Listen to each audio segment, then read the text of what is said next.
तो इस एपिसोड की स्टार्टिंग में लुयंग डोंग से बोला, तुम यहाँ क्या कर रही हो? कुछ देर में हमारी यहाँ मीटिंग होने वाली है। फिर डोंग बोली, अभी मीटिंग स्टार्ट नहीं हुई तो मैं तुम्हारी सीट साफ कर देती हूँ, उससे तुम्हें मीटिंग के टाइम काफ़ी अच्छा लगेगा।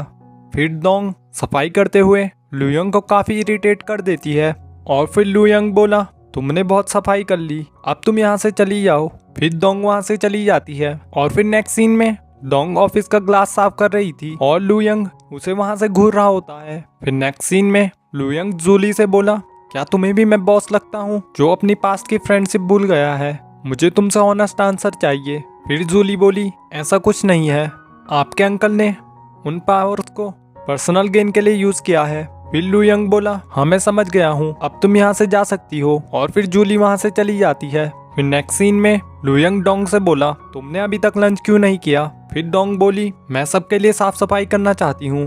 फिर लुयंग बोला, मुझे लगता है तुम्हें भूख नहीं लगी तो मुझे तुम्हें ये फूड कार्ड नहीं देना चाहिए। फिर डोंग बोली, मैं इसे जरूर एक्सेप्ट करूंगी। फिर लुयंग उसे कार्ड देते हुए बोला, हम अपने एम्प्लॉयज को भूखे नहीं मरने देते और वैसे भी तुम फ्री में काम कर रही हो, तुम यहाँ से कोई भी ड्रिंक फ्री में ले सकती हो। और फिर डोंग ड्रिंक्स लेने चली जाती है। तभी लुयंग वहाँ आकर बोला, क्या तुम्हें वर्क टाइम में ड्रिंक करनी है? तो डोंग बोली, मैं तो बस उसे देख रही थी।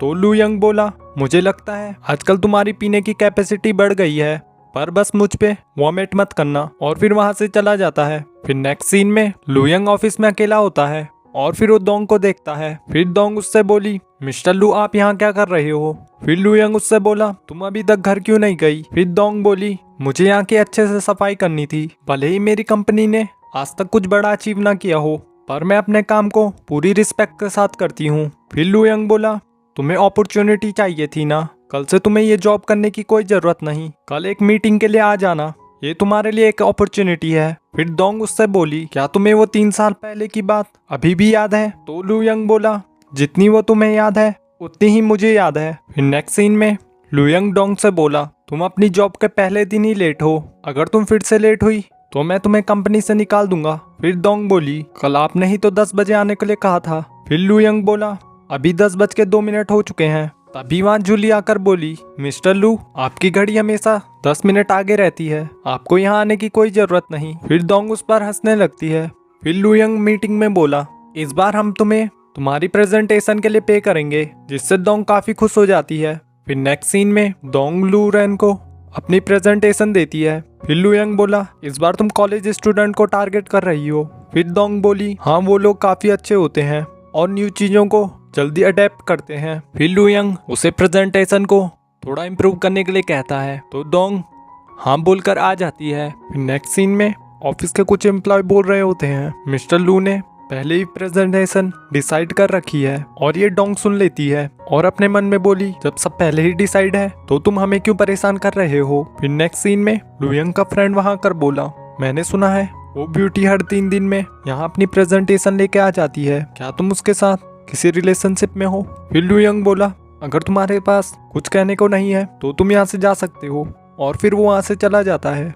फिर नेक्स्ट सीन में डोंग को लुयंग की मॉम का मैसेज आता है और वो उसे अपने साथ टाइम स्पेंड करने को कहती हैं। फिर वो उसके साथ टाइम स्पेंड करने चली जाती है। फिर लुयंग की मॉम बोली, क्या तुम्हें वो कॉन्ट्रैक्ट मिला? फिर डोंग बोली, हमारा प्रपोजल मिस्टर लू को पसंद नहीं आया, पर आप चिंता मत कीजिए, हम कुछ न कुछ कर लेंगे। फिर लुयंग की मॉम बोली, पर आधा महीना हो चुका है, वो अभी तक क्या कर रहा है? और फिर उसकी मॉम जूली से पूछती है तो जूली मैसेज करती है, वो कॉन्ट्रैक्ट मिस्टर लू ने किसी और को दे दिया। फिर उसकी मॉम गुस्सा करते हुए बोली, वो मेरा पैसा बर्बाद कर रहा है। फिर नेक्स्ट सीन में लुयंग की मॉम उसे डांटते हुए बोली, अब से तुम मुझे मॉम मत कहना, मुझे लगा था अब तुम बड़े हो गए हो। फिर लुयंग बोला, अब हमारी कंपनी अच्छी चल रही है, क्या आपने कुछ अफवाह सुन ली? मैंने बेस्ट कंपनी को कॉन्ट्रैक्ट दिया है, पर अभी तक मैंने उन्हें हायर नहीं किया है। मैंने बहुत सी कंपनियों को प्रेजेंटेशन देने को कहा है और जिसका भी आइडिया बेस्ट होगा मैं उसे ही हायर करूंगा। और फिर वो अपनी मम्मा को मना लेता है। फिर नेक्स्ट सीन में लुयंग डोंग से बोला, तुम यहाँ मेरी मॉम से मिलने क्यों आई, पर तुम यहाँ कॉन्ट्रैक्ट लेने आई हो? फिर डोंग बोली, मुझे आंटी ने ही बुलाया था, मैं तो उनसे कुछ बात करने आई थी। फिर लुयंग बोला, मैं तुम्हें एडवाइस करूंगा, तुम अपने काम पर फोकस करो, ऐसी ट्रिक्स यूज करने का कोई फायदा नहीं। मैंने तुम्हारा प्रपोजल पढ़ा था, उसमें सब चीज बकवास लिखी थी। मैं चाहता हूँ तुम कॉलेज स्टूडेंट पर रिसर्च करो, वो डेली कौन से ऐप यूज करते हैं, डेली क्या क्या हैबिट्स हैं और तुम उन्हें क्या क्या प्रमोट कर सकती हो। फिर डोंग बोली, हाँ मैं समझ गई हूँ, पर क्या तुमने अभी तक कोई प्रेजेंटेशन डिसाइड नहीं की। फिर लू यंग बोला, तुम अफवाहों पर विश्वास मत करो, अगर तुम्हारी प्रेजेंटेशन अच्छी होगी तो कॉन्ट्रैक्ट तुम्हें ही मिलेगा। और फिर वहां से चला जाता है। नेक्स्ट सीन में जब लू यंग ऑफिस में होता है तभी लाइट चली जाती है और लू यंग को अंधेरे से डर लगता है और फिर वो डरते हुए कंपनी से बाहर जाने लगता है। और तभी डोंग भी प्रेजेंटेशन देने वहां आ रही थी और उसकी आवाज सुनकर लू यंग बहुत ज्यादा डर जाता है और फिर वो डर के मारे गाना गाने लगता है। तभी डोंग उसके पास आकर बोली, मिस्टर लू क्या आपको अंधेरे से डर लगता है। फिर लू यंग बोला, मैं अंधेरे से नहीं डरता। तो डोंग बोली, इसमें शर्माने वाली कोई बात नहीं, सबको किसी न किसी चीज से डर लगता है, मैं ये बात किसी को नहीं बताऊंगी। फिर लू यंग बोला, अब तुम मेरी हेल्प करो। और फिर डोंग उसे पकड़कर ले जा रही होती है। फिर नेक्स्ट सीन में डोंग लू यंग को अपना प्रपोजल देती है। फिर लू यंग बोला, मैं इसे पढ़ने के बाद तुम्हें अपना फाइनल आंसर बताऊंगा। और फिर वो वहां से चला जाता है। फिर नेक्स्ट सीन में डोंग को जूली का कॉल आता है। फिर डोंग अपने फ्रेंड्स को बोली, मिस्टर लू हमारे साथ कॉन्ट्रैक्ट साइन करना चाहते हैं और वो सभी बहुत खुश हो जाते हैं। फिर नेक्स्ट सीन में जूली डोंग को काव्या से इंट्रोड्यूस कराती है और बोली, ये हमारी कंपनी के डायरेक्टर हैं। फिर डोंग बोली, हाँ मैंने इन्हें देखा है, ये काफी ब्यूटीफुल हैं, मैं आपसे बहुत कुछ सीखूंगी। और फिर डोंग को उसका डेस्क दिखा देती है।